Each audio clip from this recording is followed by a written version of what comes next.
Thank you, friends from all over the world and our friends at the preparatory office. I hope all are well and safe in your own respective countries. It's sometimes morning, sometimes evening, and so on.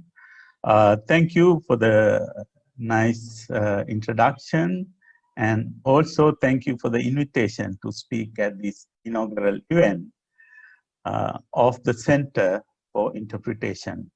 I'm delighted to see that the interpretation theme has emerged within the World Heritage Discourse with the creation of a dedicated Category 2 center. This was a long overdue requirement. Thank you, Korea.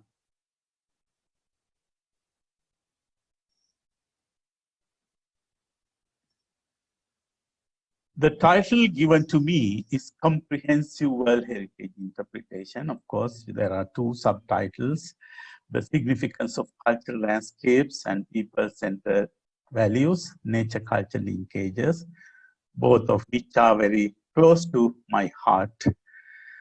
Before I start, let me thank two institutions. I think the views or the perspective I will present today are my own, but I wish to note my gratitude to all these institutions for the opportunity they gave me to develop and consolidate these ideas. One is ECROM, where I worked for 16 years, and the other is WITRAP, and of course, Cultural Heritage Administration of Korea, where we were able to do a lot of work. All these have implications on my presentation. Since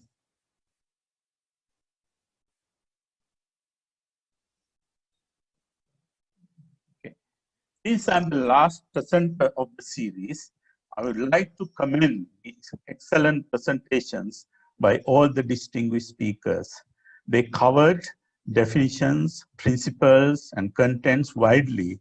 Therefore, I will touch on a completely different aspect, which is to make an attempt to position interpretation and presentation within the overall heritage management. Before, let me start with some of the themes discussed and the objectives of the center as a prelude to my presentation. What you see in the screen are several keywords which I like to recognize as people-centric themes from the previous presentations, of course, among many other ideas. I acknowledge them valid and relevant and appreciate the efforts made to highlight them, not just one, few of them.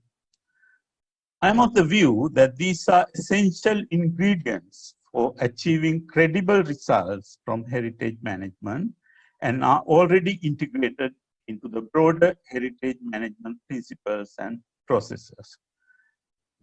These are thanks to some people like Professor Logan and Dr. Larson. However, I would not confine or frame them into separate interpretation silo or consider it as a stand-alone strand. I will explain them more in my presentation. I understand the reasons for considering interpretation as a standalone activity, particularly in relation to World Heritage sites for a variety of reasons. You know, World Heritage discourse is evolving over the last 48 years. Even the definitions of outstanding universal came to us only in 2005. Statement of outstanding universal value, which is the key to management of heritage, came only in 2008.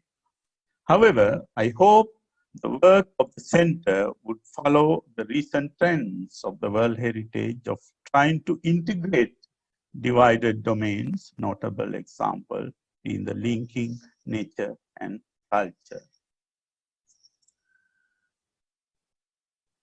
These are the two objectives of the center: enhance the public understanding, seeking peaceful solutions.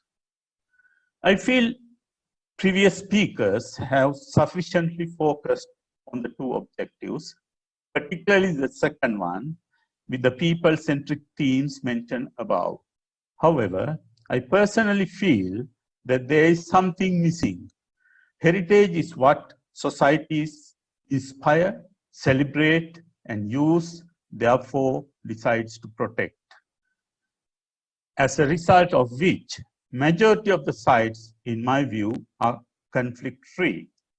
In this context, I consider promoting well-being of people and planet through World Heritage could be a missing objective relevant to all the sites that can be aided by interpretation. Giving the cultural and natural heritage a function in the life of the community and acknowledging SDGs are relevant, as you all know here. Perhaps this is covered in the objective number 1. That is fine. I will discuss this further in my presentation.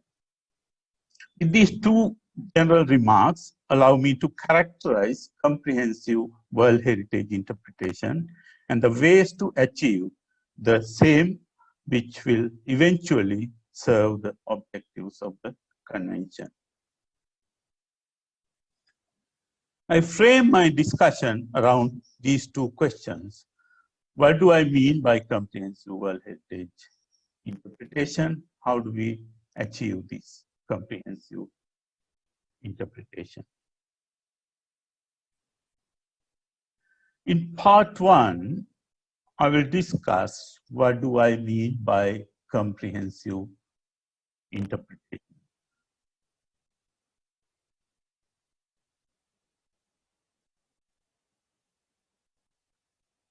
To be comprehensive, I will start with my conclusion here. To be comprehensive, interpretation should be an integral part of heritage management and shaped by all its fundamental principles and processes and aim at serving a widest possible array of audiences through diverse means. Let me break this into 3 key principles and discuss how I came to this conclusion. These principles were derived from the course on conservation of built heritage, which I helped to develop and implement at ECROM. It took place 6 times since 2007, and 122 practitioners from over 100 countries have participated in it.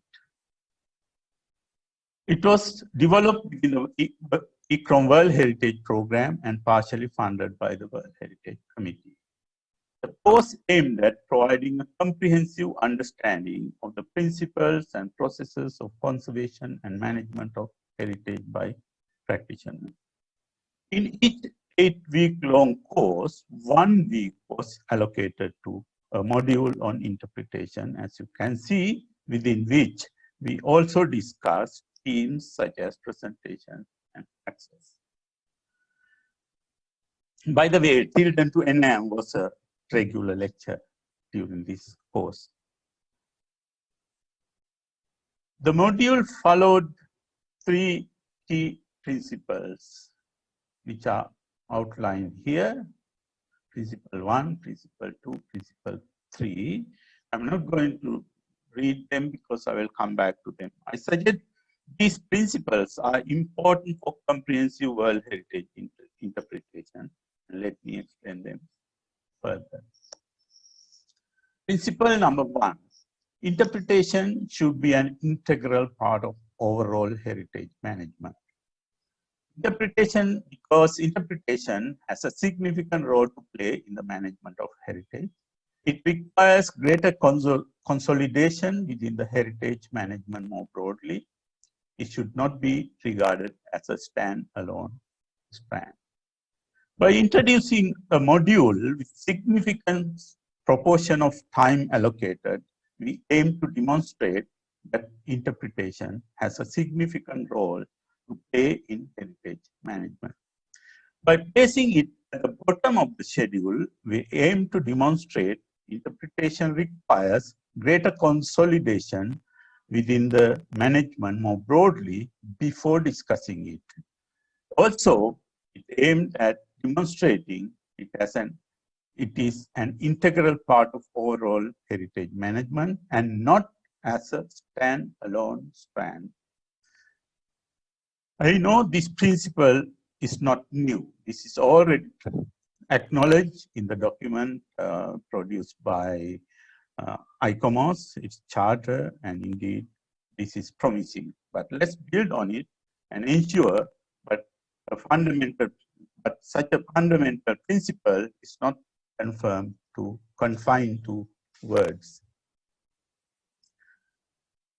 Let me go to principle number 2, which is interpretation is to be guided and shaped by a comprehensive understanding of heritage places and all principles and processes of heritage management, which means understanding the evolving nature of the heritage discourse is very important. Systematic planning, including engaging all audiences, assessment of all values, understanding sustainable development concerns. I do not wish to expand one by one, but in the ECROM course, all these topics were discussed in the early stages of learning before entering the interpretation module.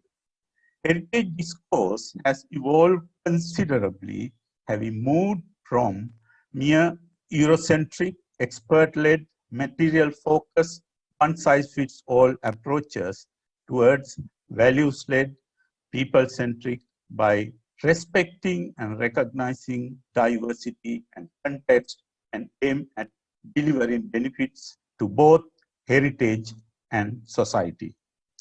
This requires systematic planning, which among others entails engaging all audiences, including local communities and minorities, right at the outset to ensure collective mapping of values and their participation in management decision making. Values are central to the management of all heritage places, as much as outstanding universal value is central to the management of World Heritage. Therefore, we place greater emphasis on assessing all values. These principles and processes provide ample opportunity to discuss who should be involved and what issues should be discussed. These can include people-centric themes mentioned above, as well as new themes which should eventually shape and guide the final interpretation decisions. Let me give you some examples based on sub-themes given to me to demonstrate how those people-centric themes are already integrated and that there are more themes that need attention of interpretation. This is about cultural landscape. You know, concept of cultural landscape was a unique contribution of the World Heritage Discourse to demonstrate the evolving nature of heritage discourse. Among others, it has contributed to long-awaited expanded definition of heritage. It focuses on people, environment, and interaction between the two. The concept has expanded the audience considerably, including users and the population living and working, not just the visitors. Concept also relates to the livelihood of people, which include other issues such as their traditional rights, application of their traditional knowledge system.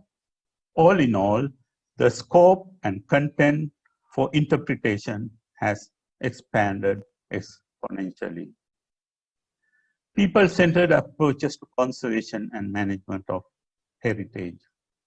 People-centered approaches to conservation and management of heritage was initially developed by ECROM with the aim of addressing some of the gaps existed in the conventional approach and as an extension to values-led approach.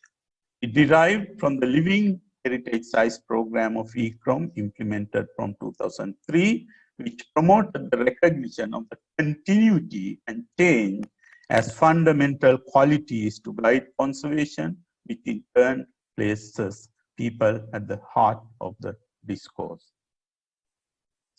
When placing people at the heart of the heritage discourse, we are confronted with a series of people-centric themes and values in addition to conventional ones such as authenticity, participatory processes, political context of heritage, social role of heritage, including livelihood, sustainable development, constructing inclusive and widely consulted heritage narratives, rights and knowledge issues, building community resilience, and recovery from conflict situations. Linking nature culture. Despite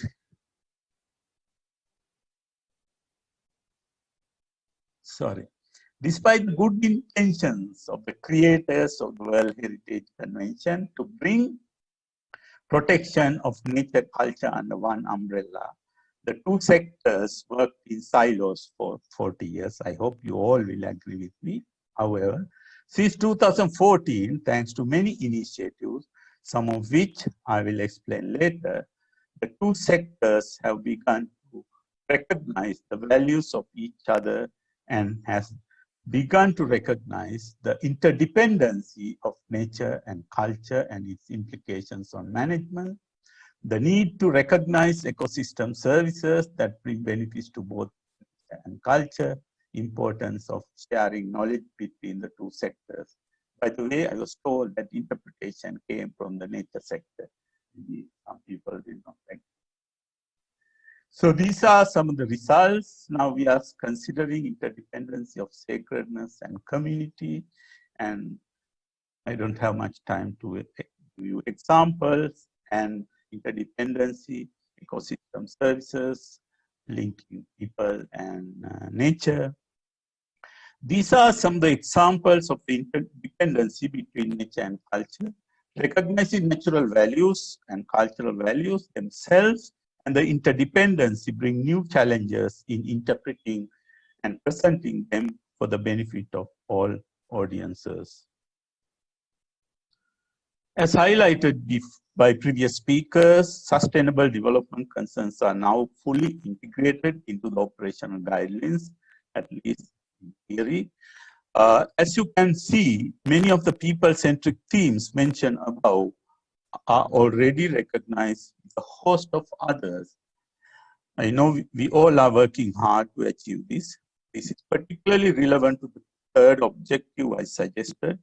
We believe heritage should and could contribute towards those pillars of the sustainable development, but at the same time, there is a need to demonstrate that this is possible through interpretation and understanding of heritage fully. I have quoted the fourth pillar in particularly, and the central figure is what we are dealing with in the UNESCO policy, human rights, equality, sustainability, and the fourth pillar talking about conflict prevention, protecting heritage during conflicts, and so on.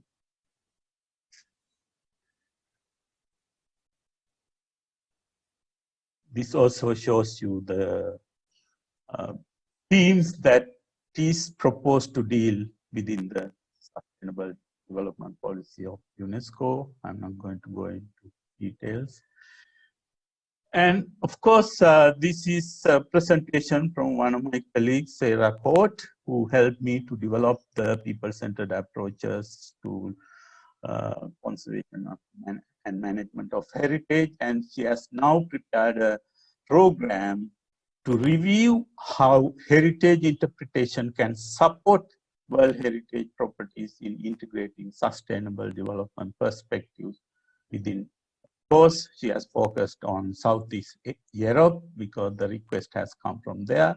So I suggest these are some of the useful things to look at in the future. All these principles are already in official documents, you can see, including operational guidelines and those produced by the advisory bodies. However, I'm not suggesting that all this works perfectly within our sector, and agree we have a long way to go. Let me give you one example to demonstrate the challenges of working with local communities. This is well-known Bamiyan after destruction. How do we interpret this site? Local community considers these two majestic sculptures as lovers with local stories around. For the Buddhists elsewhere, they are some of the finest sculptures representing the Buddha with spiritual significance. Where do the interpretations stand? There was a discussion about extending interpretation issues beyond the nation states by one of the speakers. But what about the national sovereignty guaranteed by the convention? I'm not going to go into details, I'll stop there. All these suggest the importance of principle number 2 being followed at early stages. We suggest this on the firm conviction that the final decisions we make in respect of heritage management in general, including the interpretation, should be shaped and guided by them. Any effort made to understand heritage through a singular interpretative lens alone will not be successful in my view. Let me go to principle number 3, interpretation to deliver comprehensive results. Respecting or representing all values, catering to all audiences, not just the tourists or visitors, and explore diverse themes. This principle is directly relevant to the course module and the interpretation results expected. Since many of the speakers voiced on this, I do not intend to discuss this at length, but allow me to highlight one or two current gaps where certain values and audiences may be overlooked and where potential new ways to think may exist. This may also add my people-centric themes such as spiritual. This may also add more people-centric themes such as spirituality and pilgrimage and culture-specific solutions. Whether we like or not, there is a strong tendency to shape interpretation specifically for visitors or tourists to a site. What do you mean by visitors? Have you defined them? This is World Heritage Site of Anuradhapura, which existed as the capital of the country from 6th century BC to the 11th century AD, covering 14 square kilometers and 1,500 years of archaeological deposits. Some 90% of the visitors to this site are pilgrims. This exceeds 2 million on certain days. There are many such sites, not only this one. I had insisted pilgrimage to be discussed in the interpretation module of the course. Of course, we used St. Peter's Church as a case study. But the word pilgrimage is completely overlooked to the extent of not mentioning in any of the doctrinal texts on tourism. In the past, I have argued that practice of pilgrimage has become a victim of modern tourism. Let me share an anecdote. Once I was invited to a meeting to discuss interpretation of an extensive so-called archaeological site. For me, it is not only an archaeological site. However, my first question to the well-respected interpretation planner was how many visitors you have to the site. She knew exact number of visitors, foreign visitors to the site. But I said, no, I want to know local visitors. She never had the answer, and the local people gave the answer and said it's about 100,000, which is about 10% of the people, and a lot of them are pilgrims. So the interpretation was going to be without considering them. The needs of these pilgrims and their interpretation requirements are different. But what have we done to address these differences? Pilgrims need to be able to understand the place and engage with the spirituality of site much more than understanding the total intellectual content. I guess there are more religious sites which are peaceful and could promote peace, which is the mandate of UNESCO, than there are contested or conflict sites in the World Heritage List. Unless we fully recognize and acknowledge the characteristics of and significance of such sites at the early stages of value assessment, we will continue to overlook them and focus on a level of interpretation that will satisfy only the scholars and tourists. In addition to conventional product, I propose and argue that conservation interventions can be powerful medium for site interpretation. Whilst archaeologists can interpret material remains of the past comprehensively in books and visual materials relation to archaeological site like this, I will explain later, conservators can make these remains readable in situ for the visitors and users. This is an archaeological remain from Sri Lanka, 6th century. The first picture is when it was discovered. And this is a process that has gone through, and you can have different interpretation methods, but interpretation of a stupa in Buddhist literature, Buddhist culture, is that it should be treated as living Buddha. All the respect and honor that one pays to the Buddha should be paid to the stupa as well. So this is archaeologist's interpretation, but this is another interpretation, where people now gather in millions to worship, but not here. This, I know you will have many questions, but this is not the time for that discussion.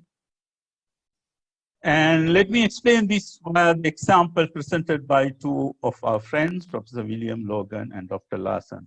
This relates to the Temple of the Tooth Relic of Sri Lanka.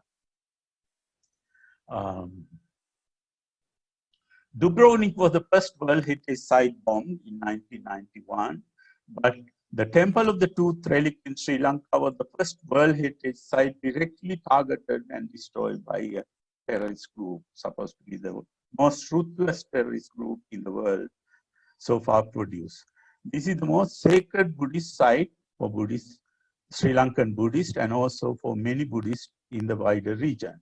The temple was bombed in 1998, and terrorist group belonged to Tamil minority in Sri Lanka. This is just before bombing, and this was on the 25th of January. Let me stress that in the aftermath, despite the terrorist efforts to escalate tension between the Tamils and Sinhalese, those are the two ethnic groups, not a single stone was thrown at Hindu temples in Kandy or anywhere else. Also, it was a case where minority attacking majorities heritage. There were these stone sculptures in front of the temple, and we can see the extent of damage caused. There was a school of thought that believed the remains of the damaged temple should be left as ruins as a reminder of the atrocities caused by terrorists. As the conservator in charge, I did not agree to this and proposed a culturally sensitive solution that was fitting for such sacred site. There had been a number of discussions whether the terrorists are stakeholders, but I'm not going to go into that. I wanted to avoid creating animosity towards the terrorists or the ethnic group that they represented by the display of damaged parts. Also, I did not want to disturb the spirituality of the pilgrims entering the temple, which are thousands and sometimes hundreds of thousands. This is the damage, this elephant, and this is after the bombing. We wanted to adopt the Buddhist philosophy of let go, or nahi verena verani, which is in Pali. In this world, hatred never ceases by hatred. It ceases by love alone. This is an eternal law, and let go is one of the most fundamental principles of philosophies. All the elements damaged during the past were completely reconstructed. This decision to reconstruct was shaped by the discussions on the entire recovery process. With this project, we were able to introduce the notion of living heritage, which led to the development of people-centered approaches at a later stage. While I was at ECOM, someone contacted me and asked me, can you find me some examples of bullet holes, evidence of bullet hole in a conflict site? I didn't answer to that. On the other hand, in 2019 in Sri Lanka, following the Easter bomb attack of churches, when I was approached for advice regarding conservation of one of the sculptures that had been stained with blood, you can see this as a result of terrible event. I could not give the same advice to conceal it. My colleagues in Italy had told me it is normal to see blood or representations of blood in churches. So, reconciliation can be achieved in different ways, particularly through cultural sensitive, culture-specific approaches and different medium of interpretation. I trust I have explained the importance of principle number 3 sufficiently, and trust I also justified my conclusions of conclusions of the meaning of comprehensive interpretation. Let me go to part 2 of my presentation. In part 1 of my presentation, I highlighted the importance of comprehensive understanding of heritage places and the need to follow principles and processes of management to guide interpretation.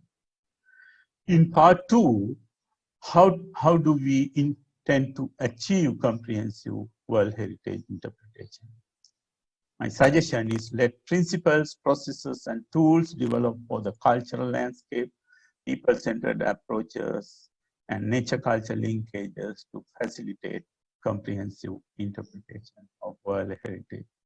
Perhaps I may be biased towards my favorite programs, but let me elaborate a little why I came to this conclusion. Programs on cultural landscape, people-centered approaches, and linking nature culture expand the scope of values and people-centric requirements in keeping with the objectives of the convention, thus leaving the mammoth task of interpreting them. These programs also pave the way for comprehensive approaches to management of heritage by evolving processes and principles respecting all values and societal requirements with a view to deliver credible results for both heritage and people. Interpretation should draw from these sources to improve its results. I'll go quickly into the same examples. Cultural landscapes in particular demonstrate the evolving nature of the discourse, expanded definition of heritage, looking at people, nature, and interaction, thus providing better tool to understand heritage.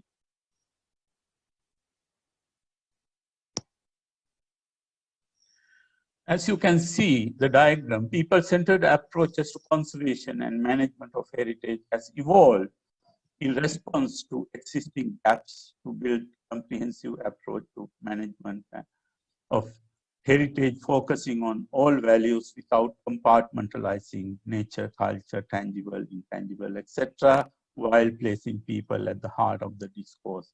It pushes heritage and conservation towards contributing to well-being of both heritage and society by embracing the sustainable development paradigm. Although the cultural landscape concept aimed aimed at considering nature, culture, and their interaction. The disciplinary politics was not successful in attracting the two actors to work together. However, the program evolved since 2014, linking nature and culture has started a long journey. One of the key outcomes of linking nature culture program is the World Heritage Program, World Heritage Leadership Program, with the blessings of the World Heritage Committee. I'm presenting it here with the permission from ECROM. The program aims to boost effective management of World Heritage sites, recognizing nature, culture, people by sharing experiences and combining tools developed separately with the intention of catering to all audiences. Under this program, it is expected that all relevant components, including people-centric themes, are addressed as an integral part of heritage management. Keeping that on top, and of course, interpretation can work here as well. I'm coming to end of my presentation soon. Give me 2 minutes. Most importantly, all advisory bodies are working together to improve management and develop necessary tools, as you can see some of the work in this screen. This is another historical moment where IUCN was invited to speak at the last ICOMOS General Assembly in Delhi, of which the main theme was heritage and democracy. The conclusions of the assembly endorsed the people-centered approaches. So all these things are combined together among the professionals, certain groups of professionals. People-centered approaches is gaining popularity worldwide and has become one of the key drivers for activities developed under the World Heritage Leadership Program. In particular, the training programs launched since 2015, as you can see some of the activities all around the world. So, you have seen my conclusions. I'm not going to read. What is comprehensive interpretation and how we can achieve them. And I will leave it for you to read it, and I will now stop here. And of course, with my little suggestion to include promoting well-being of people and the planet as a sort of important criteria. Thank you for the opportunity given, and thank you for listening.